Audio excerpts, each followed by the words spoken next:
Hey guys, Marshmallow Duelist here, back with another video. Today we're doing a deck profile, and today I'd just like to say that I sort of have the ability to do videos again. They're not going to be very frequent for a little while, but then soon they'll get back into a nice schedule for you all. So just a little heads up, and let's get into this as I want to respect your time and go through as fast as possible, but also explain everything. So today is pure Ojamas. Really fun deck. It did better than you'd expect, but at the same time, it is Ojamas you're playing, so don't expect to be top in tournaments or anything with this, as it's very much a joke deck, even though this is quite a decent build, and again, it's all pure, so that's nice to see. So we've got 2 Ojama Yellow, 2 Ojama Green, and 2 Ojama Black. You obviously need these because they're your normal monsters, they're extra Ojama names, and they're required for certain spells and the fusion of Ojama King. Then we have 2 Ojama Red and 2 Ojama Blue. Now, before making the deck, I was trying to go for 3 Ojama Blue and 1 Ojama Red. However, in playing, I don't think Ojama Blue really fits in as much anymore. Like, still run the 1 copy, sure, because you can, like, run it into their monster, whatever, or body block occasionally, but it really didn't come up, whereas Ojama Red did come up a couple times, and just bring me out 5 Ojamas. So, honestly, after playing it a bit, I'd go 3 Ojama Red and 1 Ojama Blue, or keep to the 2-2 ratio, whatever you prefer. And then finally, for the Ojama lineup, 2 Ojama Pink. Underrated card. Honestly, I think this is the best Ojama. So this is a lot newer and people don't even know it exists, so I'll quickly explain how this guy goes. Also, yeah, quickly I'll do these two. So Ojama Blue, basically, if it's destroyed in battle and sent to the grave, you can add 2 Ojamas from deck to hand, and Ojama Red on normal summon can special summon up to 4 other Ojamas from hand, so you can get a 5 monster board. And genuinely, I played 5 rounds and I resolved this with special summoning 4 Ojamas from hand to getting 5 on board 3 times in that day, which with a deck like Ojamas is very, very good. So Ojama Pink, if it's sent from hand or field to grave, you can each player basically Dark World dealings. You both draw 1 and discard 1, and then if you discarded an Ojama, you get to zone block one of your opponent's monster zones until the end of their turn. So very nice. It's just pretty underrated. It doesn't sound amazing, but the more you play it, it's honestly such a good card. Also, it's a nice loop to kind of go through your deck a bit. And honestly, it helped me draw into some much needed cards that I was struggling to see a bit, because Ojamas aren't the best for consistency by running 6 normal monsters and whatnot. So that's really cool. Discarding certain cards can help you extend in this deck as well. And the discard and draw, you also have recursion, so discarding is not really a major cost. To round out the monster lineup, we have 2 Rescue Cat. Basically, Rescue Cat is a normal summon where you send it to the grave. If it resolves, you get to special summon 2 level 3 or lower beasts from your deck. Very nice. It can get you an instant Xyz, and then you can start going into something like Zeus or whatever. 1 Elemental Hero Spirit of Neos. It's basically like a battle fader. You special summons it when your opponent tries to attack you. It can't be destroyed by a battle, but also on special summon, it can search Polymerization or a fusion spell. So it's just battle fader that searches poly. Honestly, not bad. It's just a neat little tech. And then we have 3 Slifer the Sky Dragons, which is very nice. This, honestly, it works like a floodgate. Anything your opponent brings out in attack loses 2,000 attack, and if it goes to 0, it dies. And that's literally as soon as it's brought out. It's a really nice effect, especially against decks that you're seeing at the minute. A lot of the early summons in things like Math Mech don't have that. Pearly, they really suffer. I mean, Cash Terror do kind of avoid it, unfortunately, but Slifer gains 1,000 attack for each card in hand, so it can get some really high strength. But on top of that, the way we're bringing it out primarily is a board wipe, which you'll see later. But the Floodgate effect is just really, really nice. It's also good against Trap Tricks cards if you get it out before they play. So that's super cool too. So for the spells, for the Ojama spells, should I say, we're running 3 Ojama Magic. When this card is sent from the hand or the field to the grave, add Ojama Green, Yellow, and Black. So that's why you need the original 3 and not just more of the pinks, blues, and reds. because you get to add 3 of them. Obviously, that can be sent off of Ojama Pink, anything else that discards, and sometimes if you're bricked, like you bricked and there's not much to do, you can set that, and sometimes your opponent will pop it thinking like, I don't know, is this kid running Mirror Force? And you're like, actually, you just gave me 3 Ojamas, so cheers for that one, boss. So that's kind of nice. I wouldn't recommend trying to bait it that often, though. It's just if you really are struggling. But if you get that off Ojama Pink, you've plussed so hard. You basically plussed 4. Ojama Country, it's the field spell for the deck. It reverses the stats of everything whilst no Ojama's on the field, which is nice. But more importantly, you can send an Ojama from hand to grave to special summon an Ojama from grave. It lets you pick and choose what Ojamas you play, basically. And we are using a terraforming, and to support the terraforming, we are also running Fusion Recycling Plant. Once per turn, you can discard a card to add polymerization. So again, if you can discard that Ojama Magic, that's a really tasty one to discard. Also, if you discard something and then replace it with Ojama Country, you've now got an Ojama engraved to start like swapping them out, which is nice. But yeah, so you discard to add a polymerization from deck or grave to hand, so it searches poly, super cool. Especially because the discard most of the time isn't really a cost, it's actually plussing for you. And then once per turn during the end phase, you could target a monster in your grave that was used a fusion material for a fusion this turn, add it to your hand. A quick side note, which isn't really that important, but if you did a fusion summon before Fusion Recycling Plant was on the field, you can add the material at the end of the turn, as long as this is here at the end of the turn. So say I fused into an Ojama King, right? And I had Ojama Country on the field, so it was a 3,000 attack. I swing for 3k, and then at the end, in main phase 2, I swap the Ojama Country for Fusion Recycling Plant. I can then add one of the materials used for that Ojama King back, if he was brought out that turn. So that's a neat little thing. It rarely comes up, but sometimes it can be quite helpful. So carrying on with the spell lineup, we are running 3 Obedience Schooled, such a nice card. If you control no monsters, special summon 3 level 2 or lower beasts with different names from your deck, but their effects negated, they're destroyed during the end phase, and for the rest of this turn you're locked into beasts. That's fine. You can go into like 3 material Melfin Mommy, and then start slurping things up and get to like a 5 material Melfin Mommy.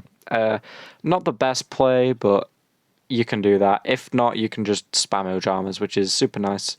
You can drop all 3 unique Ojamas, black, green, and yellow, and poly them into King, which is nice. Or you can get 2 and fuse them into, I don't know, say Ojama Knight or First of the Dragons, and Fusion Recycling Plant some of them back at the end. We're running 3 poly, obviously. You could drop this to 2, to be fair, because of the Fusion Recycling Plant and the Spirit of Neos search. For some recursion, we're running 2 Melfi Hide and Seek. This is really nice. Each time a beast you control will be destroyed by a card effect, it's not once per turn. And you can target 3 beasts in grave, shuffle them into deck, and draw 1. That effect is so nice. Then we have Time Tearing Morganite. I played this in the pre-release, packed and thought that might not be bad. It's honestly a lot slower than you might first think, but in a deck like Ojama's, that didn't really hurt me too much. It did help, but sometimes you just died before you even got your first turn of drawing 2. But that's just because I'm playing Ojama's. Honestly, a decent card all around. 1 hand destruction, so each player sends 2 cards from hand to grave, then draws 2. Super nice. Again, you're getting your discard. You might be like, yeah, you don't want your opponent to draw 2. Or why aren't you running Darkwill Dealings? It has less of a requirement and less of a gain, but it's more consistent in getting it off. Hand destruction is a quick play. That's literally the only reason. You can do it in your opponent's turn. Say they've searched something you really don't want them having.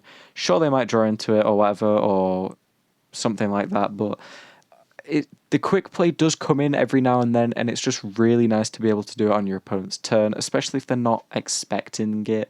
It can just be a really nice thing, just forcing them to drop 2 and draw 2 different.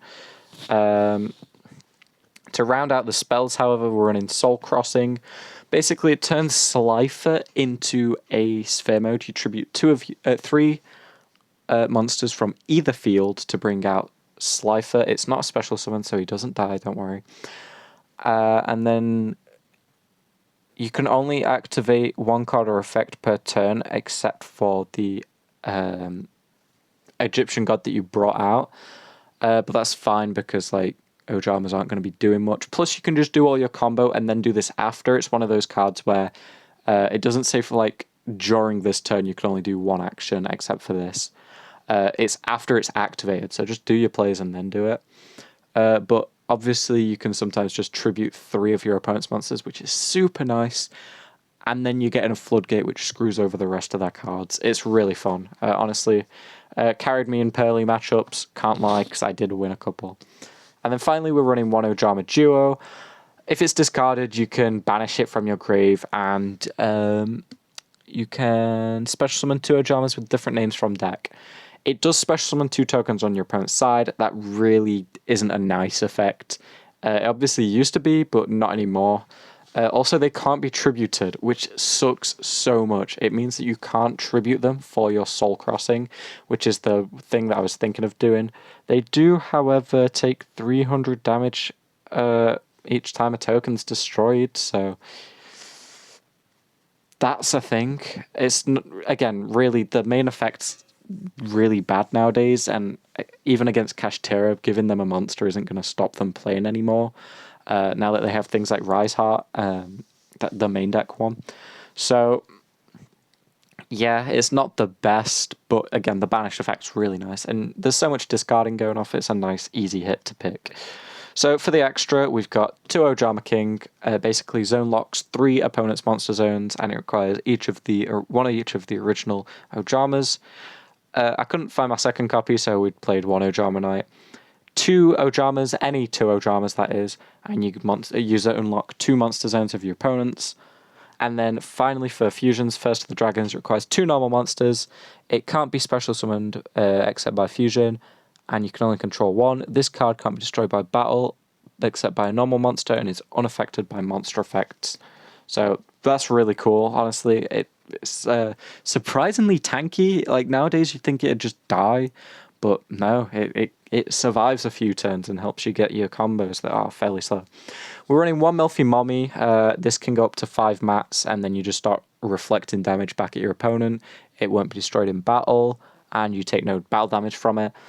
The only issue is, like, this thing can just die to Fissure or Smashing Ground. Like, literally any form of removal can kill it, no matter how bad it is. Then we've got 2 Anubimaru Soul Sweepers. This is basically if Destiny Hero Doom Lord worked how you hoped it would way back when. It can banish opponent's monster, and then it comes back later. You just keep punching them in the face for 19, and it gets the monster out of the way. And if it dies, you can shuffle some of their banished things back into the deck. So if you don't want them coming back, you just shuffle them back in, which is super cool. Or in Kashtira's, it's kind of nice to shuffle stuff back. 1 number 64 Ronin Raccoon Sandayu, 2 level 2 beasts.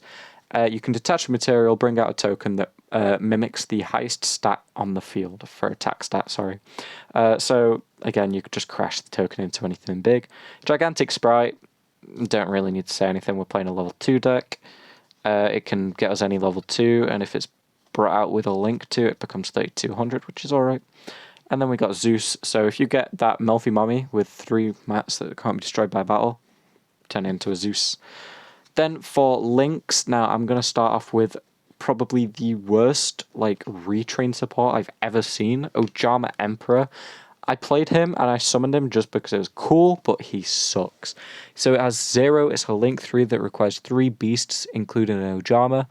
If the field spell's up, its attack becomes 3k instead of 0. It can't be destroyed by card effects if the field spell's up.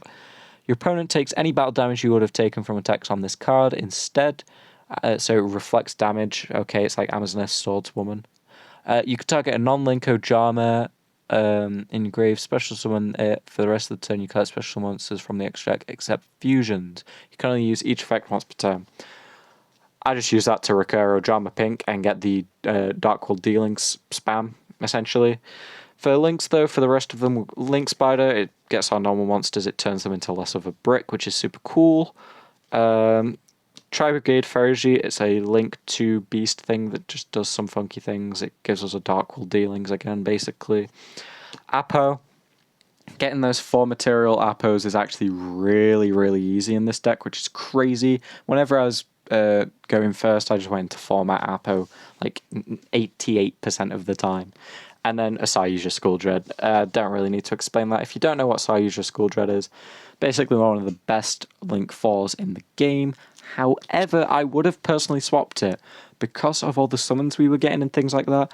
I would have gone for Underworld Goddess, so I could get rid of an opponent's monster for the Underworld Goddess, especially to out things like Chaos Angel, but also just some more much needed removal. A quick look at some things I was running in the side, very basic. Nibs, we got 3 of them, we got a Feather Duster, some D-Barriers, they're just some other things that I was running against people in my locals, but again, sides are very subjective to where you play, so you don't have to do that, but that's the list. Hopefully you guys enjoyed, hopefully you enjoyed my explanations. If you need any info or advice or help with Ojamas, hit me up in the comments down below. I'll see you guys in the next one.